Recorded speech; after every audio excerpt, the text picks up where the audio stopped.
Georgi Ivanov Markov was a Bulgarian dissident writer. Markov originally worked as a novelist and playwright in his native country, then governed by a communist regime under chairman Todor Zhivkov, until his defection from Bulgaria in 1969. After relocating, he worked as a broadcaster and journalist for the BBC World Service, the US-funded Radio Free Europe, and Germany's Deutsche Welle. Markov used such forums to conduct a campaign of sarcastic criticism against the incumbent Bulgarian regime, which, according to his wife at the time of death, eventually became vitriolic, and included really smearing mud on the people in the inner circles. He was assassinated on a London street via a micro-engineered pellet containing ricin, fired into his leg via an umbrella wielded by someone associated with the Bulgarian secret police. It has been speculated that they asked the KGB for help. Life in Bulgaria. Georgi Markov was born on 1 March 1929, in Yarjevo, a Sofia neighborhood. In 1946 he graduated from the gymnasium and began university studies in industrial chemistry. Initially Markov worked as a chemical engineer and a teacher in a technical school. At the age of 19 years he became ill with tuberculosis, which forced him to attend various hospitals. His first literary attempts occurred during that time. In 1957 a novel, The Night of Celsius, appeared. Soon another novel, The Ajax Winners, and two collections of short stories were published. In 1962 Markov published the novel Men, which won the annual award of the Union of Bulgarian Writers, and he was subsequently accepted as a member of the Union, a prerequisite for a professional career in literature. Georgi Markov started working at the Narodna Miladas publishing house. The story collections A Portrait of My Double and The Women of Warsaw secured his place as one of the most talented young writers of Bulgaria. Markov also wrote a number of plays, but most of them were never staged or were removed from theatre repertoire by the communist censors. To Crawl Under the Rainbow, The Elevator, Assassination in the Cul-de-Sac, Stalinists, and I Was Him. The novel The Roof was halted in mid-printing since it described as a fact in allegorical terms the collapse of the roof of the Lenin steel mill. Markov was one of the authors of the popular TV series At Every Milestone, which created the character of the Second World War detective Vilinsky and his nemesis the resistance fighter Ivanov. Despite the ban of some of his works, Georgi Markov had become a successful author. He was among the writers and poets that Zhivkov tried to co-opt and coerce into serving the regime with the works. During this period Markov had a bohemian lifestyle which was unknown to most Bulgarians. Writer and a dissident. In 1969, Georgi Markov left for Bologna, Italy, where his brother lived. His initial idea was to wait until his status with the Bulgarian authorities improved, but he gradually changed his mind and decided to stay in the West, especially after September 1971, when the Bulgarian government refused to extend his passport. Markov moved to London, where he learned English and started working for the Bulgarian section of the BBC World Service. He tried to work for the film industry, hoping for help from Peter Uvaliev, but was unsuccessful. Later he also worked with Deutsche Welle and Radio Free Europe. In 1972, Markov's membership in the Union of Bulgarian Writers was suspended and he was sentenced in absentia to 6 years and 6 months in prison for his defection. His works were withdrawn from libraries and bookshops, and his name was not mentioned by the official Bulgarian media until 1989.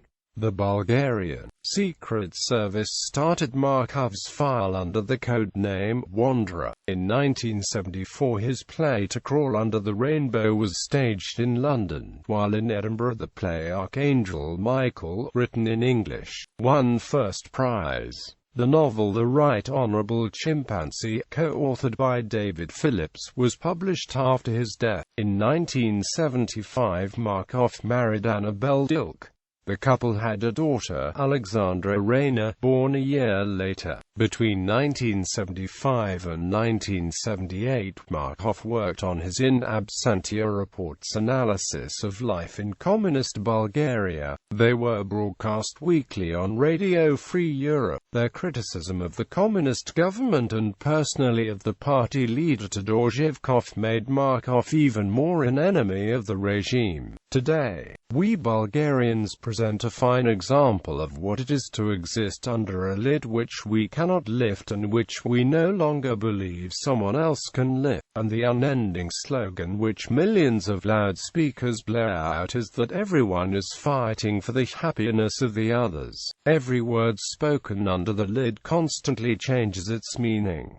Lies and truth swap the values with the frequency of an alternating current. We have seen how personality vanishes, how individuality is destroyed, how the spiritual life of a whole people is corrupted in order to turn them into a listless flock of sheep. We have seen so many of those demonstrations which humiliate human dignity, where normal people are expected to applaud some paltry mediocrity who has proclaimed himself a demigod and condescendingly waves to them from the heights of his police inviolability.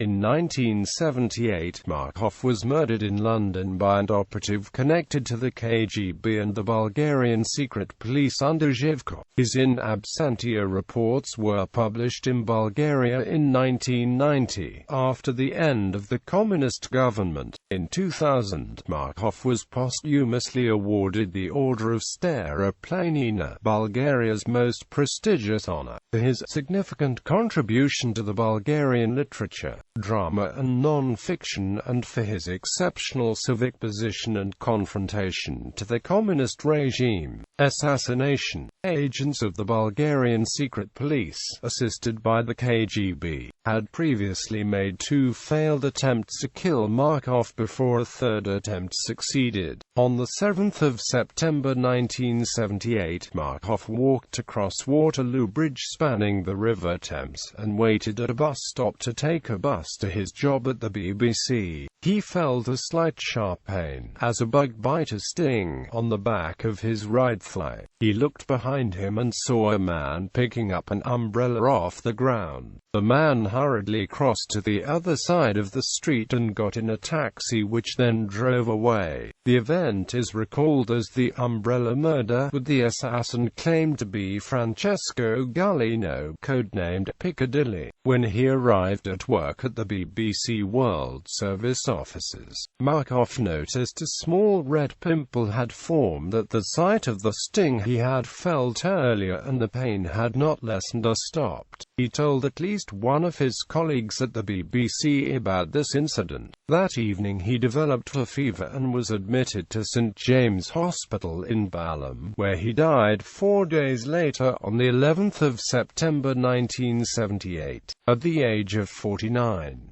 The cause of death was poisoning from a ricin-filled pellet. Markov's grave is in a small churchyard at the Church of St. Candida and Holy Cross in Whitchurch, Canonicorum, Dorset. Later investigation and aftermath. Due to the circumstances and statements Markov made to doctors expressing the suspicion that he had been poisoned, the Metropolitan Police ordered a thorough autopsy of Markov's body. The forensic pathologists discovered a spherical metal pellet the size of a pinhead embedded in Markov's leg. The pellet measured 1.70 millimeters in diameter and was composed of 90% platinum and 10% iridium. It had 2 holes with diameters of 0.35 millimeters drilled through it, producing an X-shaped cavity. Further examination by experts from Robert Georgi and Porton Down showed that the pellet contained traces of toxic ricin. A sugary substance coated the tiny hole holes, creating a bubble which trapped the ricin inside the cavities. The specially crafted coating was designed to melt at 37 degrees Celsius. As the pellet was shot into Markov, the coating melted and the ricin was free to be absorbed into the bloodstream and kill him. Regardless of whether the doctors treating Markov had known that the poison was ricin, the result would have been the same, as there was no known antidote to ricin at the time. 10 days before the murder, an attempt was made to kill another Bulgarian defector, Vladimir Kostev, in the same manner as Markov, in a Paris metro station. Doctors found the same kind of pellet in his skin. However, it seems that the sugar coating of the pellet protecting the ricin content was damaged during the shot before, and thus, only a tiny portion of the poison got into his blood, causing only fever. Kostev reported that the shot came from a man carrying a small bag, but not an umbrella. The main reason for this was the declaration of Markov, who saw the umbrella but never said he was shot by it. However, forensic experts declared that the probable gun that shot the bullet was probably very sophisticated. Another reason to believe in state action. Several well-known KGB defectors, such as Oleg Kaluzhin and Oleg Gordievsky, have confirmed that the KGB arranged the murder, even presenting the Bulgarian assassin with alternatives such as a poisonous jelly to smear on Markov's skin. But to this day no one has been charged with Markov's murder, largely because most documents relating to his death were probably destroyed. The British newspaper The Times has reported that the prime suspect is an Italian named Francesco Gallino, who was last known to be living in Denmark. A British documentary, The Umbrella Assassin, interviewed people associated with the case in Bulgaria, Britain, Denmark and America, and revealed that the prime suspect, Gallino, is alive and well, and still traveling freely throughout Europe. There were reports in June 2008 that Scotland Yard had renewed its interest in the case. Detectives were sent to Bulgaria and requests were made to interview relevant individuals. Copycat attacks. On the 11th of May 2012, a German man died almost a year after being stabbed with an umbrella in the city of Hanover. German police, who noted a resemblance to the Markov case, believe the umbrella was used to inject mercury, and the reported cause of death was mercury poisoning.